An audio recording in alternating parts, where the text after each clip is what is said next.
So these phones here are kind of what we have to think for what we have today, because yeah, Android started with the G1 and I wish I could just have a G1 here instead, but the reality is with Android at least, it was really launched into the stratosphere by Samsung throwing their weight behind it, because Motorola helped a lot with like the Droid and its very aggressive marketing campaign, but Samsung was the one who brought Androids to everybody, because if you remember, the Droid was Verizon exclusive. T-Mobile had the G1 and the MyTouch 3G, and T-Mobile and Verizon had a strong Android presence, but AT&T and Sprint did not, and Samsung was the one who gave everybody their own Galaxy S. AT&T namely with the Captivate, Verizon got the Fascinate, Sprint got the Epic 4G, and T-Mobile just called it the Galaxy S, because T-Mobile didn't really go too far with like the carrier branding on their stuff. Very nice of them. And then we have the iPhone, which started it all pretty much, and this caused Android to pivot to where it is, because Android was just going to be a BlackBerry knockoff. And it's kind of good we talk about BlackBerry, because that's what this video is going to be about. Oh, so BlackBerry's been around for a good long time. BlackBerry has been around since, Palm OS was a thing. Back in the mid-2000s, Windows Mobile, Palm OS, and BlackBerry OS were your lot. They were the three big OSs at the time. As Android and iOS came out, Windows Mobile kind of became Windows Phone, and then Windows Phone died off in the mid-2010s, and Palm OS kind of fell over and died after the Centro came out, and it gave it a bit of a boost, but then it died out and became WebOS, and WebOS got comically mismanaged by HP and died, and now it's actually over at LG powering their TVs, funnily enough. What a fate to be subject to. BlackBerry, however, kept on trucking, and they saw these phones, and they ignored them for the most part, because they figured, well, the iPhone is just consumer-grade garbage. It's a really cool-looking smartphone, it's very slick, but BlackBerry's core is in the enterprise. BlackBerry's core was to provide for business customers and enterprise customers, and they still sold their phones through consumer carriers like AT&T and Verizon, but their whole thing was, we target the enterprise,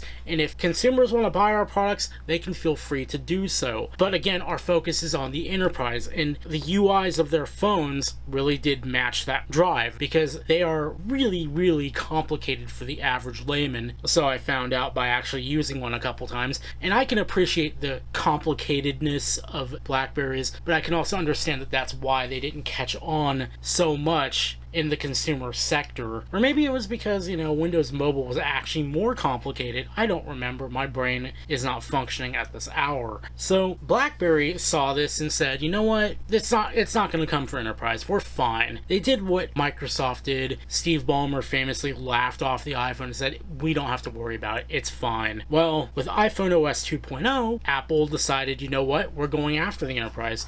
That's when they baked in Microsoft Exchange support, and BlackBerry started shitting bricks, for lack of a better term, and they decided to start get cracking on something that would rival the iPhone. And, well, they released a pile of garbage, because this was their response, the BlackBerry Storm. Now, I didn't actually own this phone. I owned a Storm 2 for a limited amount of time. Then I saw the Droid was coming out, and I was like, you know what? I'm going to return this while I still can and grab a Droid, and that turned out to be the best decision I ever made. So, the Storm, as you can see, it is booted up, because BlackBerries take forever to boot. They take, I timed it once, like 3 minutes to boot. And maybe that's a security thing, I do not know. I'm not going to pretend to know. But yeah, the boot up times for BlackBerries is ridiculous.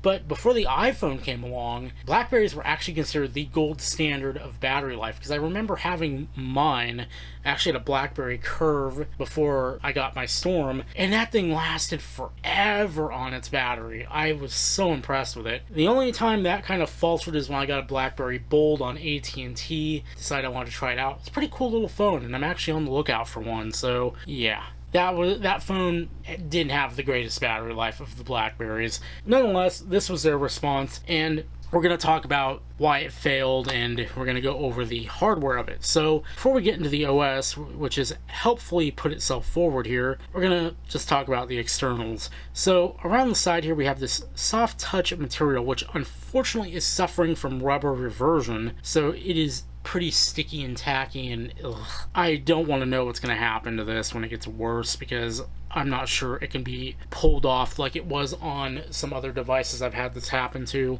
But we'll come to that bridge when we come to that bridge. We have a 3.5mm headphone jack, up yours, Apple. We have 2 volume keys here. We have a camera key here. The other side we have micro USB, and we have an assignable shortcut key here. And this, by default, activates the voice assistant or the voice command. There was no assistant back then. On the bottom, we've got nothing. On the top, we have our lock button, and we have a what looks like a silence button. However, at least at the home screen, this does nothing currently, so it's kind of unfortunate. My knowledge of BlackBerry OS has faded with the years, so I'm going to sound probably very ignorant of most of what this phone can do. I'm sorry, but this thing just fascinates the crap out of me. Around back, we have our speaker, our obligatory Verizon logo, BlackBerry logo, a 3.2 megapixel camera, flash. Something BlackBerry was very good about doing is giving us flash, with autofocus, which is something the iPhone didn't actually get until the 3GS. And yeah, that's pretty much the hardware side. And if we pop this open, we have 2 little latches here. You can actually undo it one at a time. And we have a full size, well, not really full size, because full size is like the size of a credit card. This is called a mini SIM technically. Slot here, and I do have an AT&T SIM in there to test the lock status, which unfortunately I do not think this is unlocked, so whatever. This is meant as a display piece more than anything. We have a 1400 milliamp hour battery here. This actually did not come with the battery, but it was only $5, so I can't complain. And we have an SDHC slot. We are going to experiment with that in a moment here. Let's go ahead and put this back on and come around to the front. So, earpiece, status light, again, something Android kind of aped from BlackBerry. They kind of kept that along with when they moved to iOSify Android, they kept the status light, which is pretty cool. And I mean, even phones that are way more modern than this, like this HTC Evo 4G LTE, they have it up there. They kept it for a while. And we have 4 buttons: BlackBerry key, which is more like a menu key, back button, end call and power, and start call. So go ahead and unlock this, and I can already hear you screaming. We're almost 10 minutes in, according to the camera, and you haven't gone over the defining feature of the BlackBerry Storm. And I'm gonna get close to the camera and I'm gonna actuate that feature. Yes, the whole screen is a giant button, and it's pretty cool on paper, but in practice, it's actually hot garbage. In fact, on this phone, this is just the thing that made it so bad, one of the things. And it was actually fixed up pretty nicely on the Storm 2, because the Storm 2 moved it to a piezoelectric button system, which the screen would only actuate when it was turned on. If it was turned off, it wouldn't do anything, because there's no power going to the buttons. And the other problem is, there's only one button, and it's dead center. So if you go off into the sides, accuracy tends to nosedive a little bit. But the cool thing about this on paper is you can touch the phone all you want and it's not going to do anything. It's not going to respond. It's going to highlight something, but it's not actually going to do anything until you highlight it and press. That's pretty cool, and I like that for, you know, making sure, hey, I actually want to do that thing, because on the passive phones like this, everything on the screen is a hot zone because it's responding to your touch. So it's like, you go here, oh no, I didn't want to go into maps, or, you know, you're just holding it and you're like, oh no, the iPod opened up, boo-hoo. This, you have to make sure you're pressing on the damn screen to do the thing you want to do. I'm going to compose text, and you can see another reason why BlackBerry was not so great, and that is the SureType keyboard in portrait, because compare and contrast with what we had on the iPhone. Now this is running iOS 3.1.3, but rest assured the keyboard has not changed much in that time. This is what you got, and in fact, if I go into notes here, I can type up something, and I'm going to go ahead and type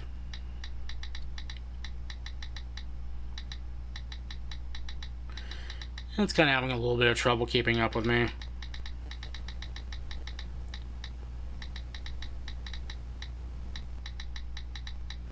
Because I'm used to my 11 Pro Max at this point, but this is kind of a cluster shag. So this is what you get in portrait mode. And again, it's not going to type anything until you physically press down.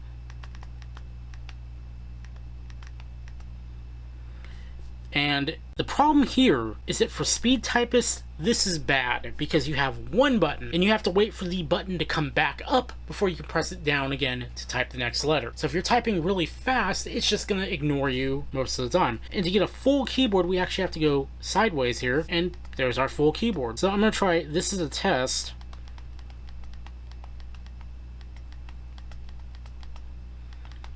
And we get it. And they thankfully had double tap space to get a period. I'm going to try it really fast.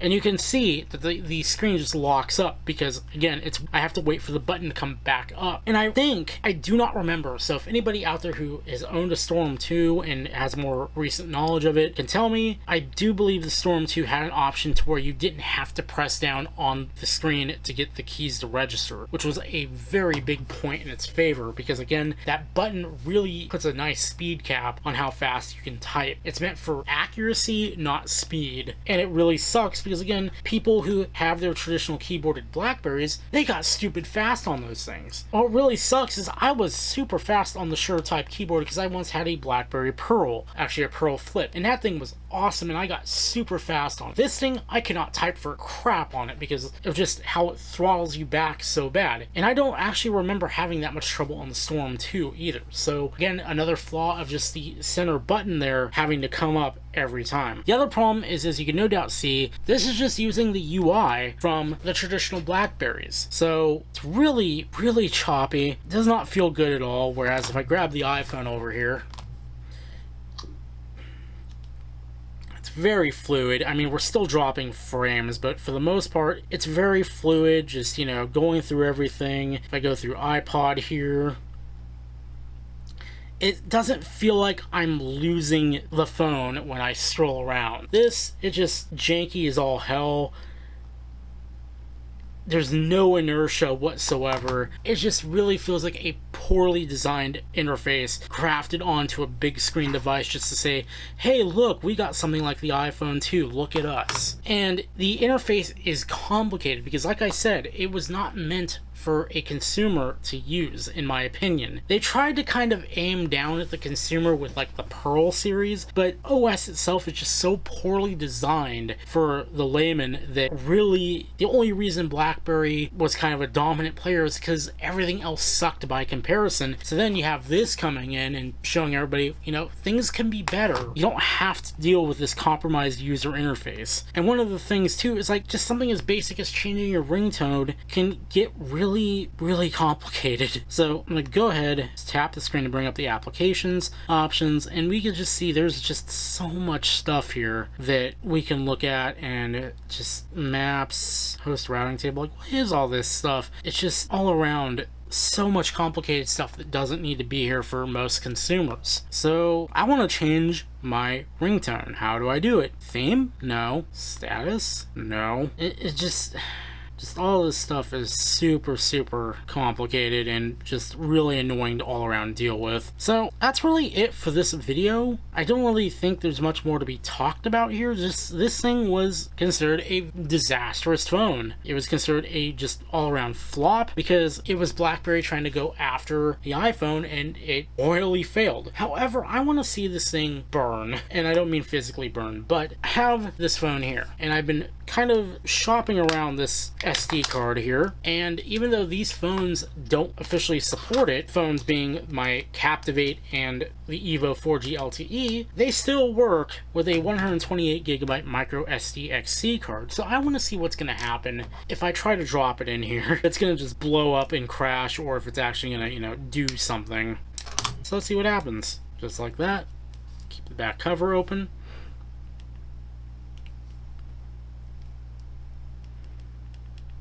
Oh, it's not. It's not happy. It just completely gave up on me. Yeah, I'm gonna try that one more time.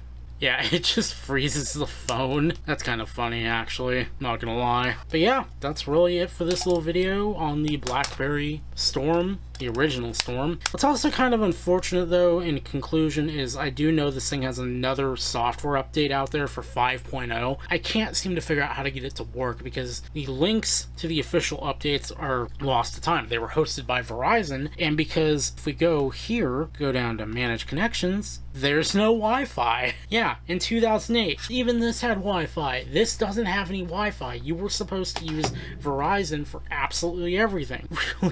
Really annoying. I'm not sure if that was done at Verizon's behest or if BlackBerry did it, but it was really annoying for a BlackBerry that's meant to be more media focused like this one is. Another one in the pile of missteps that BlackBerry made with this phone, and I believe the Storm 2 actually rectified that. So yeah, that's really the Storm in a nutshell. Hopefully you enjoyed this dissertation on the phone, and wow, we're 20 minutes in. So I'll see you guys later.